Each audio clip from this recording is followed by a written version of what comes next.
título, La doctrina perdida de la regeneración.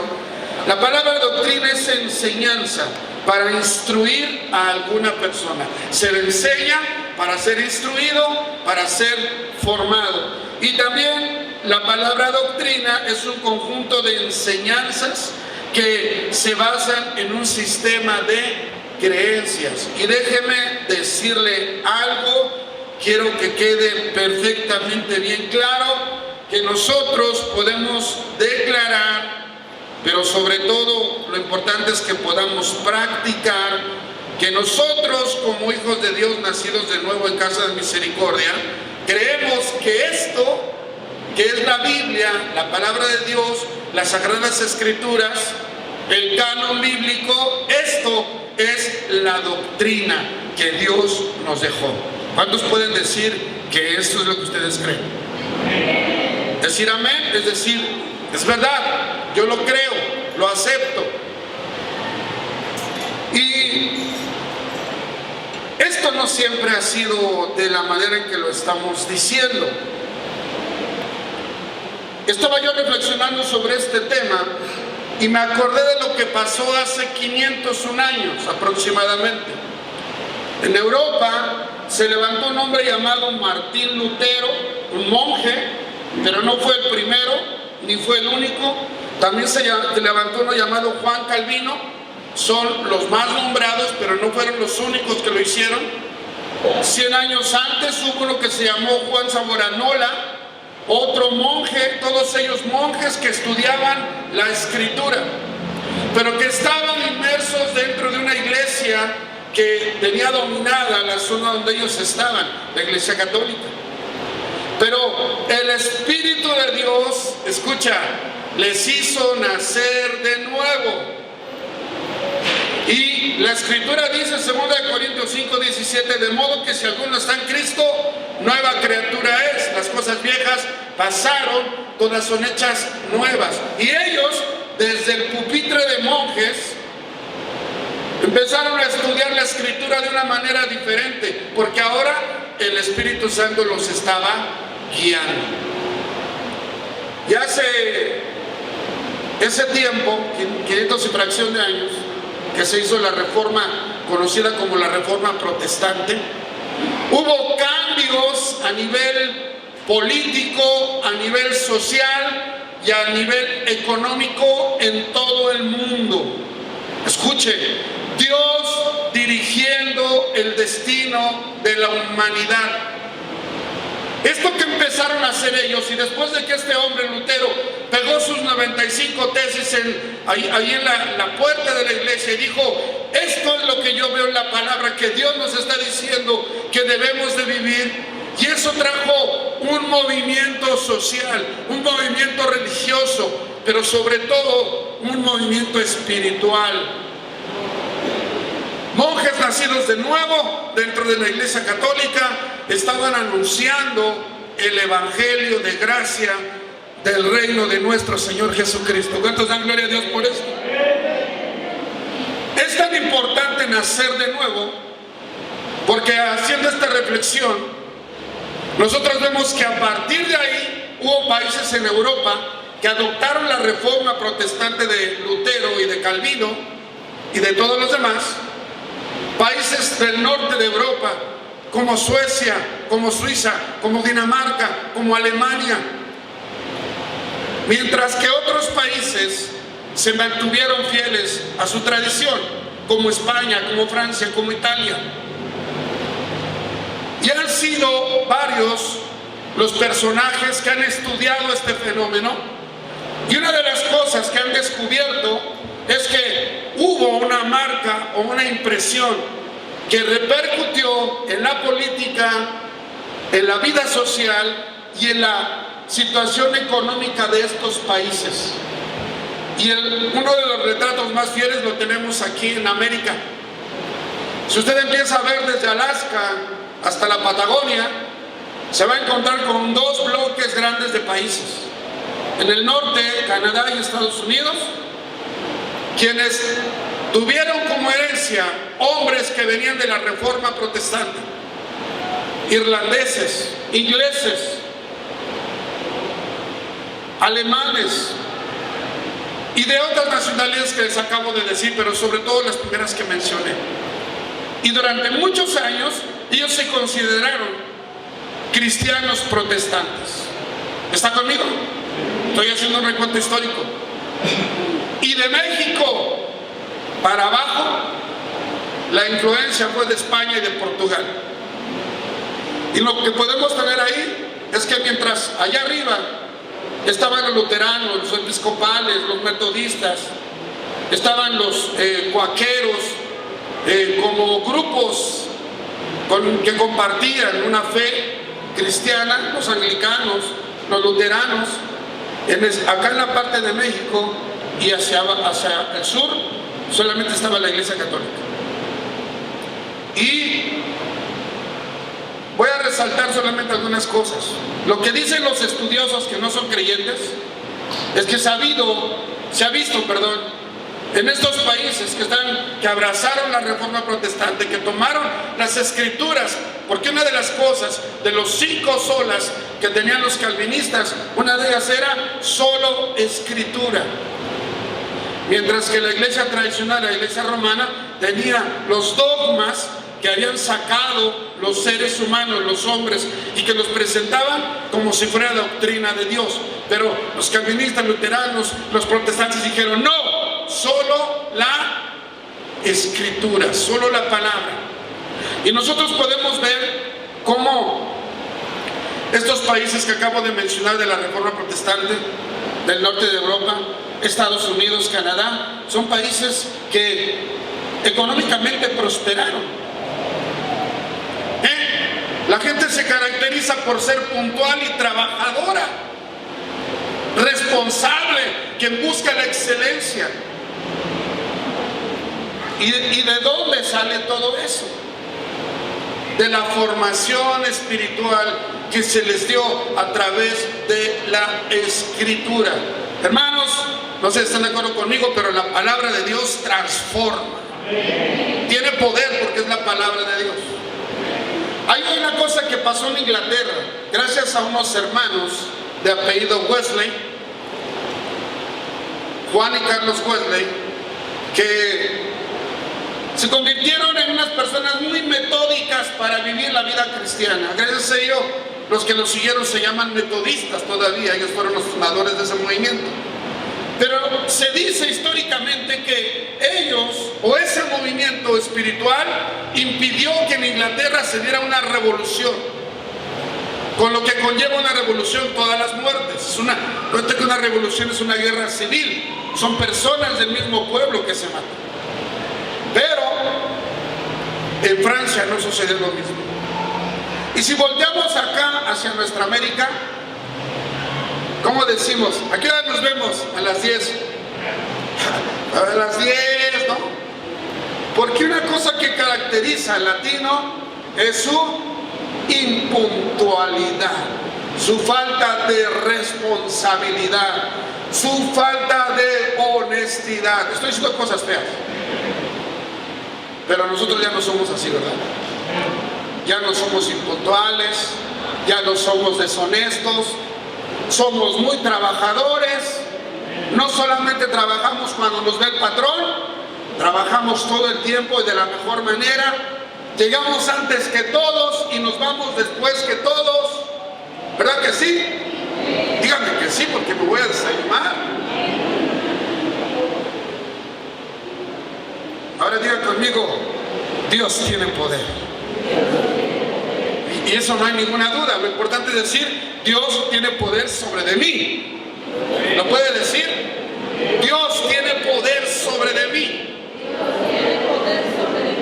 Yo le acabo de hacer una muy breve reflexión histórica de cómo la palabra de Dios, predicado el Evangelio, tiene poder para transformar las sociedades. Hoy los países que yo le acabo de mencionar vivieron todo el siglo pasado, a pesar de que tuvieron guerra, en una buena condición social, económica y financiera. Solamente que ahora se están apartando de Dios y en su pecado llevan la penitencia. Porque en este momento esos países como Estados Unidos, Inglaterra, entre otros, están sufriendo una crisis espiritual, una crisis social, una crisis moral y una crisis financiera. La palabra de Dios se cumple. Oiga, déjenme, no era este el tema, ya me tardé mucho ahí, pero déjenme aprovechar, porque dicen que estamos en la cuarta transformación. Y yo le voy a decir una cosa: no se ponga colores. Si hoy nos ve a todos de guinda, fue pura casualidad. Pero México está viviendo un momento económico, político, social crucial. Dios nos ha mostrado a través de la historia que la iglesia de Cristo juega un papel fundamental en lo que pasa en el mundo. Yo no puedo perder la oportunidad de hacer historia, pero no cualquier historia, sino la historia de Dios.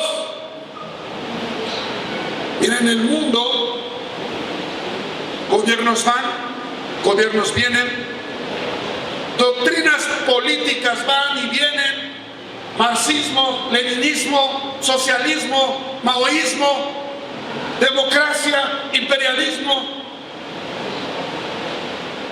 Y el problema es que con todo eso, el hombre, como dice ese pensador, es lobo del hombre. Se devora uno a otro. Lo único que ha logrado cambiar la vida de la humanidad es la vida cambiada de mujeres, hombres, niños y jóvenes por el poder de nuestro Señor Jesucristo. Yo no puedo desperdiciar esto. Estamos en un tiempo crucial donde las cosas se buscan ya no hacer como antes. Pues busquemos que no haya algo escondido detrás. Pero nosotros como iglesia tenemos que responder a eso. ¿Cuántos dicen amén? Juan capítulo 3. Hoy vino muy político el pastor. Es social. La iglesia está inmersa en la sociedad. Juan capítulo 3. Dice que había un hombre de los fariseos que se llamaba, ¿cómo? Nicodemo, un principal entre los judíos, probablemente miembro del Sanedrín, esos 70 hombres que eran una forma de senado, una forma de hombres que ejercían gobierno. 2, este vino a Jesús de noche, probablemente pues porque era la única oportunidad de hablar con Jesús, o porque se quería esconder que no lo vieran los demás, y le dijo: Rabí, sabemos que has venido de Dios como maestro. ¿Estaba interesado? Porque nadie puede hacer las señales que tú haces si no está Dios con él. Pero después de toda esa pleitesía, Jesús le dijo: al grano. Y lo llevó al grano, y entonces le dijo: de cierto te digo que el que no naciere de nuevo no puede ver el reino de Dios. Oiga, es desierto, una forma de lenguaje judío para decir: te voy a decir una verdad fundamental. Es como cuando el maestro te decía: esto que te voy a decir va a venir en el examen, y entonces tú lo anotabas. Jesús les está diciendo: de cierto te digo que el que no naciere de nuevo no puede ver, ¿qué? Entonces el que no ha nacido de nuevo está ciego. No puede ver el reino de Dios. Y si tú le hablas del reino de Dios, no ve nada. Y si tú lo animas a que participe del reino de Dios, no puede. Porque no lo ve. No lo dije yo. ¿Quién lo dijo? Voy a ir hasta el verso 5. Nicodemo le dijo: ¿cómo puede un hombre nacer siendo viejo? ¿Puede acaso entrar por segunda vez en el vientre de su madre y nacer? Él estaba hablando de un nacimiento físico. Y entonces Jesús le respondió: de cierto te digo que el que no naciere de agua y espíritu no puede entrar en el reino de Dios. Mire, el nuevo nacimiento o nacer de arriba como también se puede interpretar, es una parte esencial del cristianismo. Sin ese nacimiento de nuevo, es imposible experimentar y desarrollar la vida cristiana de la que nos habla Juan 10:10. Hace unos días estuve con una iglesia de la zona que me invitaron a compartir una plática para matrimonios. Ese día no fue mi esposa y por eso pude decir todo, porque nadie me iba a cuestionar, ¿verdad? Pero pues me llevé una verdadera sorpresa, porque el Espíritu Santo me dijo: háblales del nuevo nacimiento. Yo dije: ¿pero qué tiene que ver el nuevo nacimiento con el matrimonio? Y él me dijo: absolutamente. Y entonces les tuve que pedir perdón a los hermanos. Le digo: mira, esta es la 4ª vez que me invitan y les he dado tantos consejos, he buscado sacarlos de la palabra. Mi esposa ha compartido también con ustedes, pero el Señor me acaba de llevar a una reflexión, y es esta: el árbol de pera da peras, el manzano, ¿qué da? Manzanas. Y el árbol de mango da mangos. Le dije: hermanas, tienen que pensar que a lo mejor le están pidiendo a su esposo algo que son incapaces de dar. Y luego le dije a los hermanos: hermanos, a lo mejor ustedes le están pidiendo a su esposa algo que mientras no nazcan de nuevo, no lo van a poder hacer. Entonces vámonos a los rudimentos, a la parte más baja. La palabra dice que es necesario nacer de nuevo del agua y del Espíritu para poder conocer, profundizarnos y disfrutar la vida abundante que Dios tiene para nosotros. En Juan 10:10 Jesús nos dice que hay una vida abundante. Y entonces estamos poniendo hoy la atención, estamos focalizando algo que es determinante.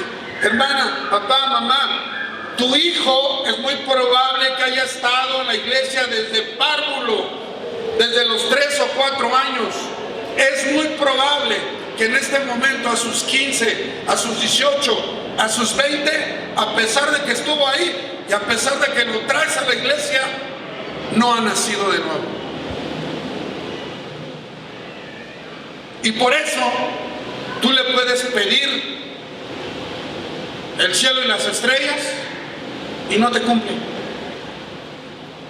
2, o funciona como un actor, iba a decir como un hipócrita, porque la palabra hipócrita significa alguien que actúa. ¿Sabes por qué te digo esto? Porque yo fui de esos. No me lo tienen que contar. Desde los 2 años estoy en la iglesia cristiana. Soy de rebozo cristiano, orgullosamente. Nunca tuve cuna, pero mi madre me cargaba ahí y me llevaba a la iglesia, y yo me la tenía que aventar todas las reuniones de toda la semana, y luego me llevaba a evangelizar y a discipular, y yo me la tenía que aventar todo ese tiempo.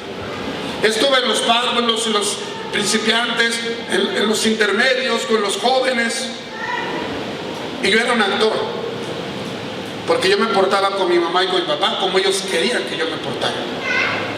Pero cuando yo estaba lejos de sus reflectores, salía el verdadero Adrián: majadero, desobediente, ratero. Quiere que diga más cosas, pero no lo voy a decir. Hoy no vine a hacerle publicidad al diablo, hoy vine a publicar a Cristo. Y Adrián nació de nuevo un día. Cuando tenía por ahí de 6 años y no se interesaba en Dios, escucha esto, no se interesaba en Dios, un buen día, por favor diga conmigo, un buen día. Un buen día, como puede ser hoy, mañana o ayer fue, un buen día, Dios despertó el interés en mi corazón por conocerlo y por buscarlo. Un buen día, como le pasó a usted. Yo no puedo ubicar exactamente el día, yo no lo puedo ubicar, pero sí puedo ubicar que nací de nuevo y que las cosas cambiaron drástica, radical, notablemente para mí. Le digo una seña nada más. Yo veía a Dios lejano y no me importaba lo que pasara con Él. Después percibí que Él estaba no solamente cerca de mí, sino que vivía dentro de mí. Y estaba interesado en mí. ¿Saben? Le doy otra señal. Yo no podía dejar ciertos pecados. Usted sabe de qué estoy hablando, ¿no? Bueno, usted también tiene algunos pecados que batalla con ellos quizá. Yo no podía dejar ciertos pecados. Pero cuando yo nací de nuevo, cuando el Espíritu de Dios vino a morar en mi vida, lo primero que sentí es una gran vergüenza por practicar esos pecados. Y le solicité a Dios que me ayudara. Yo le dije que yo era muy grosero fuera de mi casa. Y se me salían las groserías fuera de mi casa. El problema era que no se me salieran en mi casa, porque veía a mi mamá y mi papá y me podían llamar la atención. Pero ¿sabe qué? Después ya no quise decir esa sarta de majaderías y peladeces sin que ellos me vieran. ¿Quién hizo todo eso? ¿Quién me sacó del closet de la actuación? Dios, a través de esto que es nacer de nuevo. Mira, dice ahí en tus hojas que, citando lo que dice la palabra en Efesios capítulo 2, recuerda que nuestra condición sin Cristo era muertos en delitos y pecados, viviendo en las pasiones de nuestra carne, satisfaciendo los deseos de la carne y de la mente, o sea, de los pensamientos, y éramos por naturaleza hijos de la ira, lo mismo que los demás. Los que están aquí presentes y han nacido de nuevo, ¿se acuerdan cuando vivían así? Qué feo, ¿no? Un día, hace muchos años, me puse a recordar todas mis maldades. Ve qué ejercicio más inútil. Me puse a recordar todas las cosas malas. ¿Y sabes qué? Me sentí sucio, me sentí en ese momento muy mal y le pedí perdón a Dios. Con razón la palabra nos aconseja que no traigamos al presente las cosas, esas cosas del pasado. El apóstol Pablo, citando a los que robaban, a los que eran afeminados, a los que tantas cosas que dice, y esto éramos nosotros, pero ahora somos una nueva creación en Cristo. ¿Te das cuenta que nacer de nuevo es una cosa determinante? Hay en mi mente dos sonidos. Mientras estaba la alabanza, el día de ayer, hoy, ahora mismo, hay en mi mente dos sonidos. Y el primer sonido que hay es muchos llantos de niños cuando acaban de nacer. ¿Cómo se oye? Les dan la nalgada, no sé si todas se las den. Y lloran, ya no, aquí tenemos una enfermera, ya no, pero de repente lloran, ¿verdad? Y están respirando. Llegó la vida en esta tierra. ¿Y sabe por qué escucho llanto de niños? Porque creo que Dios sigue y aumentará el nacimiento espiritual alrededor de nosotros. Sucederá mientras estamos en la casa, sucederá mientras estamos en la escuela, sucederá en el trabajo, sucederá un día que vas en el transporte colectivo. De pronto nacerá un interés por buscar, conocer, disfrutar y compartir a Dios. Nacidos de nuevo. No tiene que ser necesariamente a través de una oración del penitente. No tiene que ser necesariamente cuando estamos en una reunión como ahora, no. Algunos estarán en sus casas escuchando alguna melodía y Dios hablará a sus corazones y se presentará delante de ustedes y dirán: neta, sí era cierto lo que dijo el pastor. Ese 3 de marzo nací de nuevo. El siguiente sonido que conozco perfectamente es el sonido escolar. ¿Te acuerdas? Murmullo, caminando, suben al aula, se sientan, entra el maestro, saluda.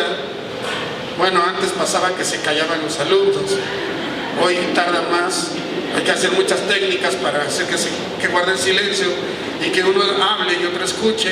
Y luego escucho, las hojas del cuaderno dar vuelta, y escucho la pizarra, y escucho tomando nota, y escucho preguntando, y escucho que esos niños se convierten en maestros, y la multiplicación sigue, y la multiplicación sigue. No es lo mismo nacer de nuevo que crecer en Cristo. Son dos cosas diferentes. Se nace de nuevo una sola vez, es un acto soberano y es un acto instantáneo. ¿Por qué es soberano? Porque es Dios el que da la vida. Dios es el que hace nacer de nuevo. Yo le pregunto, ¿usted para nacer le habló a sus padres y les dijo: ahí te encargo, ya quiero nacer? No, ¿verdad? Usted no hizo nada. ¿Quién lo hizo? Sus papás. Lo que hayan hecho. Salió usted. En el nacimiento espiritual, tú y yo no hacemos nada, no podemos hacer nada. Adrián lo echaría a perder. Así es que Dios nos ha concebido. Dice la palabra literalmente que no somos engendrados por carne ni sangre ni por voluntad de varón, sino por nuestro Padre que está en los cielos. Él es nuestro Padre. Por eso una de las cosas que podemos decir es que Él nos ha tomado como hijos. Es instantáneo porque se nace así como cuando es concebido en el vientre, y es un ser vivo. Hay vida ahí. Es instantáneo, aunque nosotros no somos muy conscientes de cuando nacimos de nuevo. A lo mejor un día estaba ahí la hermana lavando con su roma y vino la comadrita y le dijo: comadrita, Dios la bendiga. ¿Por qué me saluda así, comadrita? Mire, yo quiero decirle que me pasó algo como usted no tiene idea. Dios cambió mi vida. Ay, pero si usted era bien pelada, era esto, era aquello, el otro. Pues sí, pero sí me he dado cuenta que ya, oiga, me interesa. Y en ese me interesa, Dios estaba haciendo nacer de nuevo a la comadrita. Y la comadrita, que nunca tenía tiempo para ir al hogar de refugio, ese día hizo tiempo. Y la comadrita, que le habían dejado una Biblia, que la pobre Biblia ya estaba casi osificada ahí de que nunca la movía, la limpia, le abre Juan 3, tienes que nacer de nuevo. Oiga, yo le estoy contando historias que tienen que ver con mucho de lo que nos ha pasado a nosotros.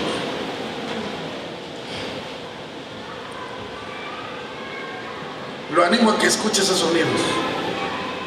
Gente naciendo, a lo mejor ahí está su hijo, su hija, su hermano, su hermana, su papá, su mamá, su pariente, su amigo, su vecino, su enemigo, como dijo Moy en la oración. Quizá ahí están naciendo de nuevo. Las cosas van a mejorar.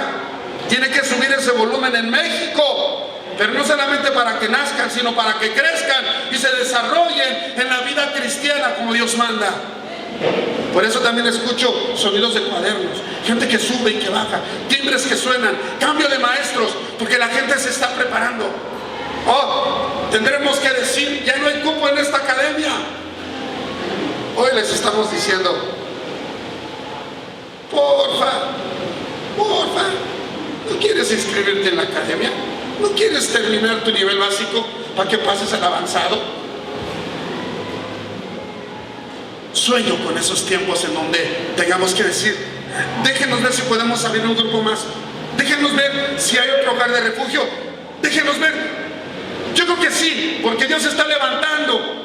Hace 8 días Fabián nos decía que la mies es mucha, los obreros pocos, pero el Señor dijo: rogad al Señor de la mies que envíe obreros a su mies. Los granos están listos, pero hace falta quien los coseche. Bueno, yo no quiero que nadie tome mi lugar. Yo voy a hacer lo que Dios me ha puesto a hacer en este tiempo, en este lugar y en la situación en que estamos viviendo. ¿Cuántos pueden decir amén? La regeneración es una obra del Espíritu Santo. Quiero que me acompañes al libro de Ezequiel, en el capítulo número 36, en el verso número 25. Jesucristo dice por segunda vez: ¿tienes que nacer de qué? Recuérdeme, ¿de qué? En el verso 3, pero ¿qué dice en el verso 5?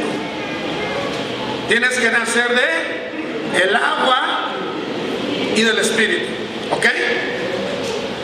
Entonces, algunos han interpretado que cuando dice agua se refiere al bautismo. Pero hay un pasaje en la palabra que habla del nuevo nacimiento. Ezequiel 36, verso 25. Mira lo que dice el 25: esparciré sobre vosotros, ¿qué? Agua limpia, y seréis limpiados de todas vuestras inmundicias, y de todos vuestros ídolos os limpiaré. Los judíos practicaban el rito del bautismo. No era nuevo. Juan dijo: arrepentíos. Y por el contexto de Juan capítulo 3, es que nosotros podemos inferir que seguramente cuando Jesús dice tienes que nacer del agua y del Espíritu, no hace tanto referencia al bautismo en agua, sino a este pasaje que nos habla de cómo Dios limpiará nuestra vida de todas nuestras inmundicias. Imagínate, brother, cómo era Adrián, como un cochino. ¿Has visto cuando los cochinos los lavan bien bonito? ¿Qué hacen después? Más te tardaste en lavarlo que a meterse a la mugre otra vez. Así era yo, campeón de pecado. No sé si aquí hay alguien parecido a mí. Tú tienes una oveja y la lavas. ¿Sabes qué hace la oveja? Ya no se tira otra vez en la mugre.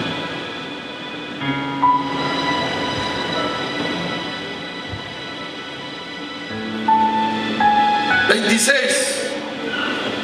¿Sabes qué es nacer de nuevo? Lo que dice ahí: os daré un corazón nuevo. Dice Jesús que en el corazón de nosotros está lo más valioso. Que tengamos cuidado con nuestro corazón, dice Jesús. Sobre toda cosa guardada, dice, guarda tu corazón porque de él mana la vida. En el corazón está el centro de la voluntad del hombre y de la mujer. Están sus emociones, está su carácter, están sus decisiones. Pero aquí dice Dios: os daré un corazón nuevo.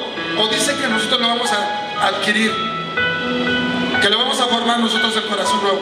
Os daré. Iniciativa de Dios, obra de Dios. Os daré un corazón nuevo. Y quitaré de vuestra carne el corazón de piedra, y os daré un corazón de carne. Por eso es que antes no podíamos perdonar, y hoy hemos podido perdonar porque hemos nacido de nuevo. Es una obra de Dios en nosotros. Por eso es que éramos iracundos, groseros, agresivos. Y la gente dice: ¿este qué? ¿Qué le pasa? Te paseas en sus barbas, le jalas el bigote, no hace nada. Déjeme decirle algo que me está diciendo el Señor: No se me desanimen algunos, porque ustedes algunos ya nacieron de nuevo, pero están en el proceso de santificación, donde están desechando todas esas cosas por la obra de Dios trabajando en ustedes. Verso 27: y pondré dentro de vosotros mi espíritu. Ahí está, hace rato leímos el agua y ahora está el espíritu. Y haré, diga conmigo, ayúdeme, y haré, dice el Señor. Diga conmigo, y haré, dice el Señor, que andéis en mis estatutos y guardéis mis preceptos y los pongáis por obra. ¿Quién lo hace? Un nacido de nuevo quiere conocer a Dios. Se le queman ahí de repente las intenciones por ir a la palabra, por ¿qué me vas a decir hoy, Señor?